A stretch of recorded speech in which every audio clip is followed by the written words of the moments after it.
Record and go.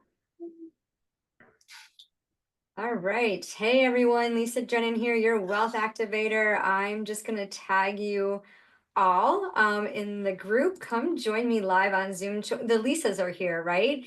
And today we're talking about money blocks unveiled. Like I hear so much stuff about money and oh, I don't have enough and money is the root of all evil and if I just made more money, I'll have more money. Really? No, you won't. Just stop it. Really. Just stop it. So come and join me here. We're going to have this conversation. So I can't talk and type at the same time. So everyone, let's chat about your POV on money blocks. For those of you who know me, you know that I love personifying money. You know that I love looking at money as a person and really getting into like, if money was a person, what's your relationship look like? What is it that you would say to money? And do you want to tell money off? Because I know a lot of times I wanted to tell money off, and I did. So money and I have been best friends since I was a little girl, imaginary friend. I used to find money all the time, and I still do. Like I moved into this house that I'm in, my dream home at the beach 2.5 years ago. And since I've moved here, I have found $50. $50. No, actually $70 because I forgot. I found $30 at Publix the first week I moved in. It was just blown around. It's like, woohoo, money, where are you? And of course I found nickels and dimes and pennies. No, I take it back. I haven't found any nickels, but I found dimes and pennies. I want to find a nickel, but I haven't found one yet. So maybe I will tomorrow or today. Anyways, when we think about money is all around us and we talk about the energy of the money, but there's also these blocks. So come join me on Zoom. I want to get a conversation going where we can just open up and talk about money. So Lisa, what's your point of view on money and money blocks and what's your relationship with money look like? Oh, thanks for asking. I love that piece. When you were talking about finding money, I have a friend who, when he moves to new cities, which isn't that often, but he is like you. He finds money all over the place, and he kept a jar of all the money that he found.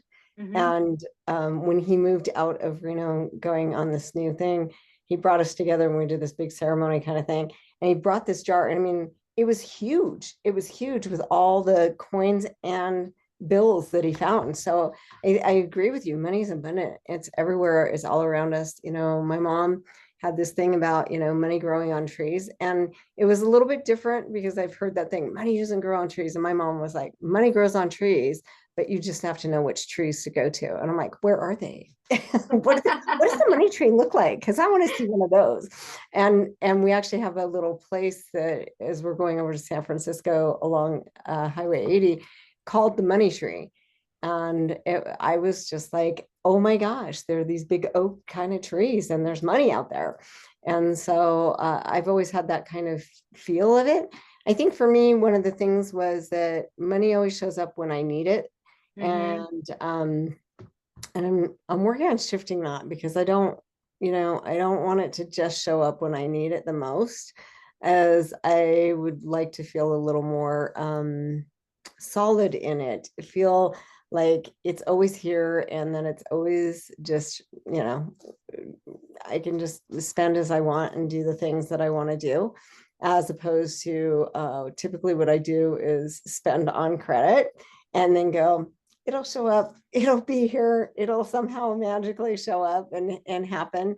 And sometimes it does, and sometimes I end up paying some interest because of that. So, yeah. Ew, I hate interest. Interest and I don't get along unless they're paying me interest to give me money. I don't like paying Right. the interest where I have to give them money. It's like, no, Yeah. thank you. No, Yeah. thank But you. Let's do this again.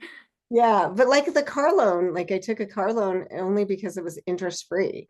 There Yeah, was there's no interest on it. And I'm like, well, why wouldn't I use your money? That makes perfect sense. And I exactly. have two right now. I've done two of those in the last however many years it's been. But yeah, the last two cars that I bought were no interest loans. And My favorite. yeah, and people were like, well, they got it from you on the other end. And I'm like, you know what? Here's the tag on the car, and that's what I paid, plus and minus some other little things. But really, there is no interest tagged anywhere. I'm getting basically free money of, so I like that. I don't like paying interest, but sometimes like I have a house mortgage, I have a mortgage on my house. And so there's Hmm. interest on there, right? So Yeah, so do we. there's that. Yeah. Well, we're taking advantage of the low interest rates, that came about because of COVID. And it's just like, why, my investments are making over 10%. So why take money out to pay off a house when I could borrow money and leverage it, which is one of my favorite things to do. But, one of the money blocks I had that I discovered when I paid off my $100,000 worth of debt was that I was afraid to go after my investments, to use my savings. Like I had saved all of these years and built up millions of dollars, and it was just like time to spend it. Like, oh no, I can't touch that money. And the money was like, it was like in the glass case, like, at the museums where they have like the diamonds and the emeralds and their guards are standing around. It's like, that's how my money was in this vault, right? And I could see it and I could know its value and I could watch it grow, but I wasn't allowed to touch it. And like it was a huge blocker for me because when I wanted to invest in myself, into the coaching and getting into Wonder Mind and things like that, it took me weeks to convince myself that I could use this money, that I had saved it. It was my money. I had permission. I didn't need, I didn't have to. And I think like when my when I have my clients come in to work with me with the crush on membership debt, they get into this thing where they hate their debt. They hate money. They're so sick and tired of it. And they like put out this energy of this is a burden. I can't do this anymore. And if you think about it as a person, you're like literally telling money in debt, which is basically the same thing, right? That you're a burden and I don't want to deal with you anymore. So take a hike, right? It's like breaking up with your mate because you Yeah. need that mate, you need that support, you need that person, whether that's you or a parent or a significant other or whatever, or that job or whatever, wherever it's coming in from to support you. And so we kind of have like this love-hate relationship with it. What's your experience with that? Well, I think I've had bouts with them, especially with when I was raising my kids. I was a single mom and raising two kids and doing the things, and I was all but 20 at the time. And it was a lot, it was hard. It was really hard to, and I mean, you think back, like, was I making like 850 an hour at this, little job that I had, and doing these things and everything. And I wonder how I ever made it, but I did. And it comes back to that thing of knowing that money always shows up for me when I need it the most. And so it was always that. But I remember being in debt and having those things like, my son, when he was born, it was like 10 grand for this kid to get born, to get born. And he That's was pretty cheap, like, yeah. yeah, and now, I mean, at that time it was a lot of money. I mean, that was almost Yeah. 40 years ago.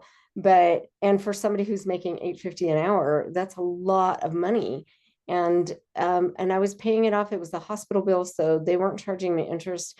And I was paying like the lowest amount that I possibly could every month because that's how much I could budget into my thing. And it was tough. It was really, really rough. And I remember, and this is not a pretty story, but I met this guy and I ended up marrying him solely telling myself I could do this for 5 years to get myself out of debt and then I can go on. Um, and that's what I did. And it lasted a year because I wasn't in love with him. That was my whole plan, is this. And I didn't tell him that. I didn't have the skill set to have that kind of communication and those things. I was what, 22, 23 years old. And I thought this would be the way to help me get out of debt and help me do these things. But it backfired on me in a different way. I thought I could do it and I really couldn't do it. I really couldn't handle that thing. So I had to learn to be really self-sufficient and Mm. self-reliant. And I became, yeah, just this other kind of thing, and independent, Yeah. ridiculously independent, and sometimes to a fault. And it became a really hard thing for me to let somebody come into my world and help me, and Hmm. especially financially. I just didn't trust them, and I didn't trust because I didn't trust myself. didn't trust myself. And so, and I see where that money thing was in it. And, I was reading some of your content at one point. I don't know where it was, but, marry the guy and have the thing. And like, I did it. It didn't work. I mean, it worked in a way. It did work in a way. I did get out of the debt that I was in. Um, Hmm. because I had somebody who was, I didn't have to pay a house payment. I didn't have to pay these other things. He was doing that.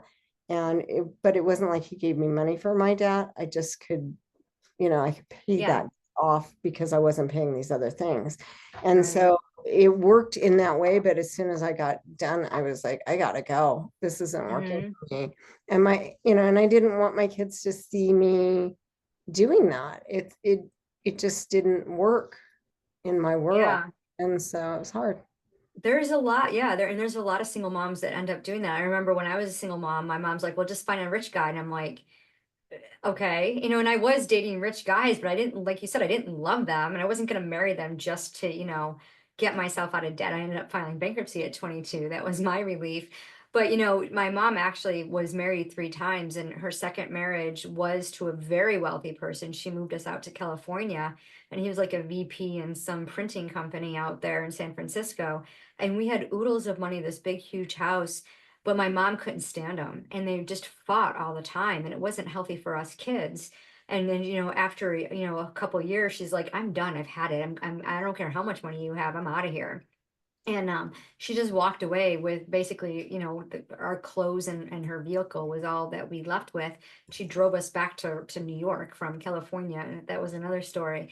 But when we think about the money blocks that we have, there's the top three. So I promised I would share the top three money blocks, and unveil them. And I'm going to give you a quick solution to work through these to neutralize them, because we all have blocks, and they all have to do with our emotions.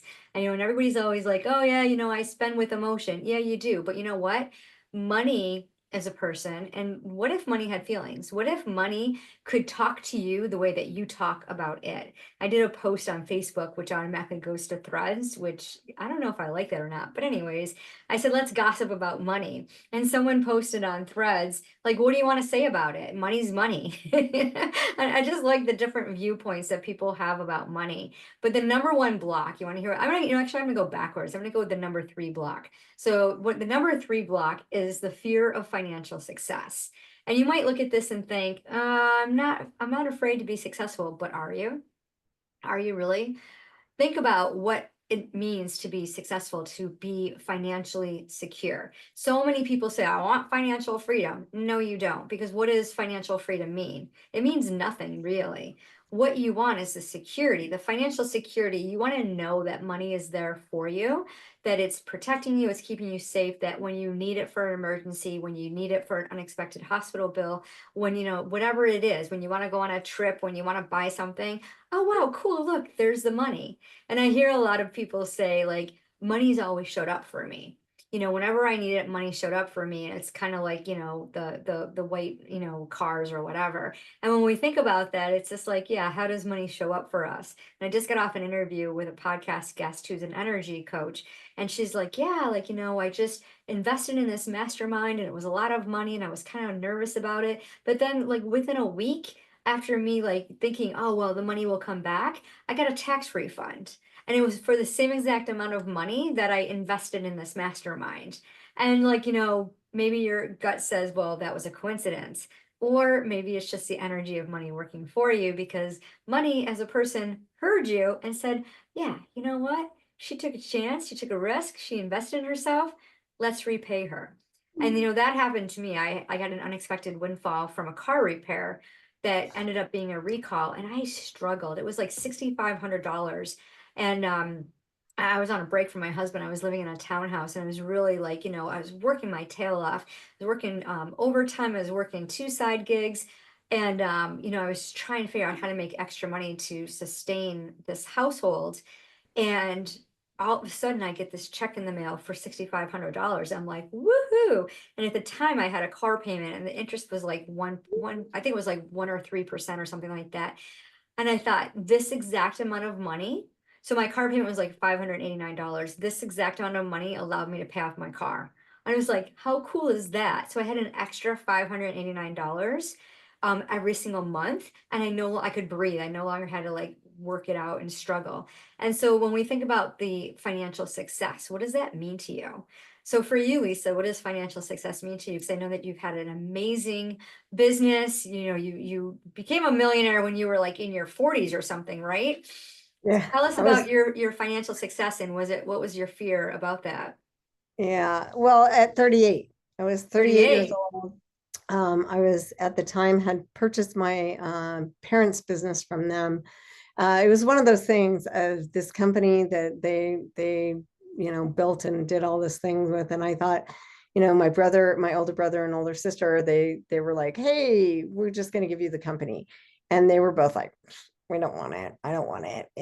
All this kind of stuff. So when I came along, I was working in the business, and I'm thinking they're going to offer it to me, and they didn't. And I was like, "What's up?" And finally I called them out and said, "What's up?" And they're like, "Oh no, we learned our lesson with that. Your brother and sister refused it and they did this thing. So if you want it, you kind of have to buy it." And I'm like, "What?" You have to earn it. And so it was one of those things of like, okay, so I did, and I built this business, and then I ended up selling it at 38 when I was 38. So I was probably put about 10 solid years of building and building and building. And then I ended up selling it to a big corporation. So I was in trash and recycling. And so I sold it to a big corporation, and I thought I will never have to work again. That's what I told myself. And it was like, I will never have to work again. Mm-hmm. And by now, my kids are grown, and they're out of the house. I had them young. And so I didn't have to, and I've never had to work again, but I choose to. But Mm-hmm. still, it's one of those things. I still have some things in there of like, because I worked so hard in that business, and I was put in so many hours and so much, like my success story is still like, you have to work really hard to get that kind of money. And even though I've been shifting it for years, especially the last 4 years, it still sits in there. So that piece of success means that I really have to put a lot of work and effort into it. And I find myself not wanting to do that.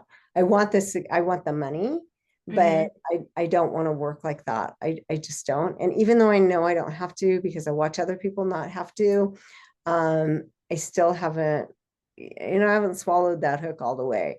And Yeah. I get to continue to work on that a little bit more and see how easy it is for money to flow and not Mm-hmm. necessarily have to put in, 80 hours a week and do that kind of thing. Cause I don't want to do that. I don't want to do that anymore. And I told myself I would never have to do that again. And I haven't. I invested the money, I did the things, and that's where I was with it. Yeah. And I just started collecting on my annuity or whatever it is. And so it's kind of exciting. I got that first check just came in, and I'm like, Ooh, oh my congrats. gosh. Yeah, yeah, Yeah. yeah. And yeah, and just receiving payments from something like what a wise decision to do, because most people, especially women, wouldn't have done that back then.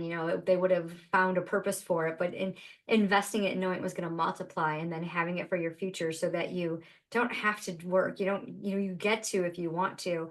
And it's such a, you get to travel, like you're traveling all over the world, which is amazing. And this leads me to the next blocker. It's about the guilt of earning or spending money. And I kind of alluded to it a little while ago about that saving that money. So what's it like for you to receive this money? Like, is there any guilt, like residual, well, I can't say that word today, residual guilt for like, oh no, I'm getting this monthly payment. What's going to happen? Is it going to last me? Is there going to be enough until I need it to pass on? Or what? Tell me more about that. Well, that's a story too, because a few years ago, I mean, I split the money up and did all these things. And so this money was supposed to just stay here and continue to grow and grow and grow, so that when I turned 59 and a half, I could take it out and have a sizable amount of money coming in every month and doing that. And a few years ago, I wiped out my other other chunk of change. So I took some out of this one. And so now the money that I'm getting every month is not as big as I thought it was going to be, or as big as I wanted it to be, or planned it to be. So there's some guilt around that. There's some guilt around, it should be more. It should be this, it should be that. I should have been wiser, blah, blah, blah. All of those kinds of things. But as far as like getting the money now, it's also like I mean, literally right before we got on the call, I looked at my bank account and it just came in. So I don't know how I feel yet. I You're was like, numb. okay, it's here. I'm a little numb right now. Yeah, I'm a little numb. I'm a little like, okay, that's good and it's happening. And wow, just it's kind of in a wow factor still. So I haven't quite digested how I really feel about collecting on it, but it's what I've been planning for the last 30 years, or yeah, 20 years since I retired, of what, how this money would come in. So Mhm. just I get to feel it more. Yeah. Yeah, and that's what it's all about, is just leaning into that emotion and like allowing it to be present. And like I said, I love to look at money as a person, which brings me to the number one fear. And this is, I mean, this is so true. It's been, I've been doing the finance and insurance since 1987. I've talked to all kinds of people with all kinds of different income levels and wealth status, right? So it doesn't really matter, if you're the wealthiest or the poorest of poor, everybody has the same fear, and this is a scarcity mindset. It's the idea of there's not enough.